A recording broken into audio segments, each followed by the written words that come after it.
شاب يقف متهما أمه أمام أعظم قضاة الأرض. وقف شاب غاضب أمام أمير المؤمنين عمر بن الخطاب رضي الله عنه، وصوته يرتجف من الغضب والألم، وقال: يا أمير المؤمنين، هذه أمي ظلمتني. نظر عمر إليه بحدة ممزوجة بالعدل وقال: وكيف ظلمتك أمك؟ قال الشاب: لم ترحمني ولم تحسن إلي وتبرأت مني.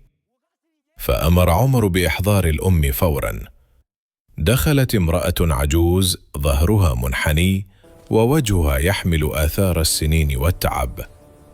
نظر إليها عمر وسألها: ما قولك فيما يقول ابنك؟ تنهدت المرأة وقالت بصوت مكسور: يا أمير المؤمنين، والله ما هو ابني. ساد الصمت. تعجب الحضور، وارتبك الشاب وقال غاضبا: تكذب، هي أمي. رفعت المرأة رأسها وقالت: يا عمر، هذا الشاب جاءني يوما وأنا امرأة فقيرة ومعه طفل رضيع. قال: خذيه وربيه ولك الأجر. ربيته من قوتي وسهرت عليه الليالي، فلما كبر وأنكرني جئت اليوم لأقول الحق.